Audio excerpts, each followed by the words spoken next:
ডাক্তারি পড়ুয়াকে ধর্ষণের অভিযোগ, এবার বেসরকারি মেডিকেল কলেজে দুর্গাপুরে তার এক বন্ধুকে আটক।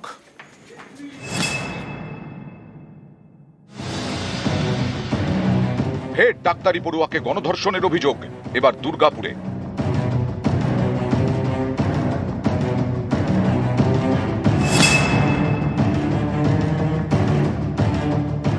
ওড়িশার জলেশ্বরের বাসিন্দা, দুর্গাপুরের একটি বেসরকারি মেডিকেল কলেজের দ্বিতীয় বর্ষের পড়ুয়া, তাকেই গণধর্ষণের অভিযোগ উঠল।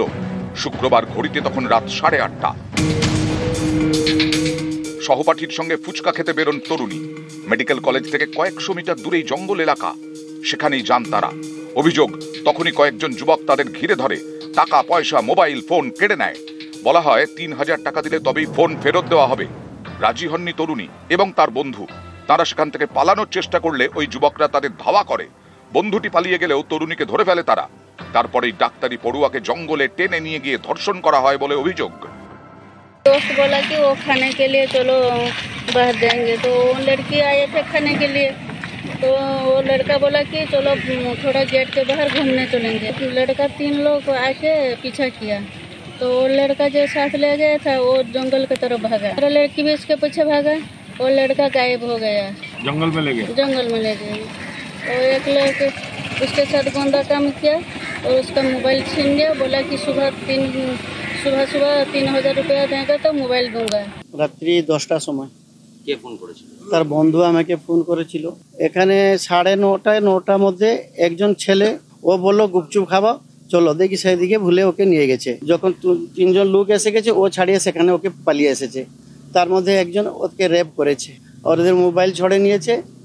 তারপরে 3000 টাকা দিলে মোবাইল দিবে বললো, তার কাছে 200 টাকা ছিল, ও 200 টাকাও ছড়ে নিয়েছে। ছেলেটা কে হয়? ছেলেটা তার ক্লাস ফ্রেন্ড হয়, সম্ভবত এই ছেলেটা জড়িত আছে। খবর পেয়ে ওড়িশা থেকে দুর্গাপুরে আসেন তরুণীর মা বাবা। তরুণী এখন হাসপাতালে চিকিৎসাধীন। যে বন্ধুর সঙ্গে তরুণী ফুচকা খেতে বেরিয়েছিলেন, তাকে আটক করেছে পুলিশ। অর্পণ চক্রবর্তী, নিউজ 18 বাংলা। আর এই নিয়ে রাজনৈতিক তরজা তুঙ্গে। শুভেন্দু অধিকারী আক্রমণ করলেন রাজ্য প্রশাসনকে, পাল্টা শশী পাঁজা তিনিও আক্রমণ করলেন বিজেপি শাসিত রাজ্যে কি হচ্ছে তা মনে করুন বিরোধী দলনেতাকে। আপনাকে প্রাইমারি মেডিকেল রিপোর্ট দিয়েছে?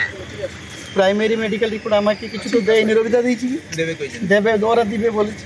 এফআইআরটা তো হয়েছে। হ্যাঁ, যে ছেলেটা ওর বন্ধু সঙ্গে ছিল, হ্যাঁ ছিল, ওকে কি অ্যারেস্ট করেছে বলে থানাওয়ালা বললো। আটক রাখা হয়েছে। আটক রাখা হয়েছে। বলছে চিকিৎসার জন্য যদি কিছু ব্যবস্থা করতে হয় আমাকে জানাবেন। হ্যাঁ, চিকিৎসা তো চলছে। আপনি যদি চিকিৎসায় ওখানে স্যাটিসফাইড না হন, তাহলে প্রাইভেট হসপিটালে কলকাতায়, এখানে তো চিকিৎসা চলছে, এখন স্টেবল নেই এখন। হ্যাঁ আপনি দেখে নেন।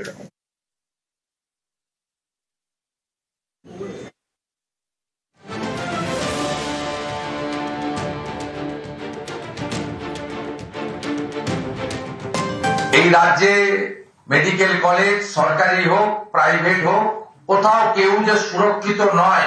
লাগাতার উপর্যুপরি ইনসিডেন্ট হচ্ছে, নন স্টপ ইনসিডেন্ট হচ্ছে। আমরা আমাদের কোন বোন এবং কন্যা, এরা সবাই ছোট, এদের কাউকে আমরা সুরক্ষিত রাখতে পারছি না। দৃষ্টান্তমূলক শাস্তি হচ্ছে না, গভর্নমেন্ট সাইলেন্ট।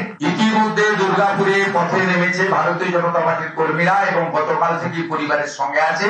আমাদের সমস্ত টিম যাচ্ছে, পরিবারের পাশে দাঁড়াবে এবং আন্দোলনের তীব্রতা বাড়ানোর জন্য প্রয়োজন হলে আমরাও রাজ্য স্তরে সকলেই যুক্ত হব। বাংলার মানুষ, বাংলার মা বোনেরা, তারা ঐক্যবদ্ধ হন। রাজনীতি ভুলে, ধর্ম সম্প্রদায় ভুলে, পেশা ভুলে সকলে ঐক্যবদ্ধ হন। এইটা একটা সামাজিক অপরাধ যেটা হয়েছে, তাতে পুলিশ তদবির করবে। এখানে রাজনীতি করার কোনো জায়গা আছে? আর যদি রাজনীতি এবং রাজনৈতিক মন্তব্য কেউ রাখে, তাহলে তাদেরকে বলুন পুরীর সাথে পরপর ওই মেয়েগুলো গায়ে আগুন কেন দিল, তাদের উপরে যে অপরাধ হয়েছে সেটা নিয়ে তাদের কি বক্তব্য? যারা মণিপুরে কিছু বলে না, মুখে কুলুপ দেয়, বাংলা বিজেপিকে বলুন দোকানটা বন্ধ করুন। বাবা মা জানেন, আশ্বস্ত হয়েছেন যে পুলিশ ইনভেস্টিগেশন করছে।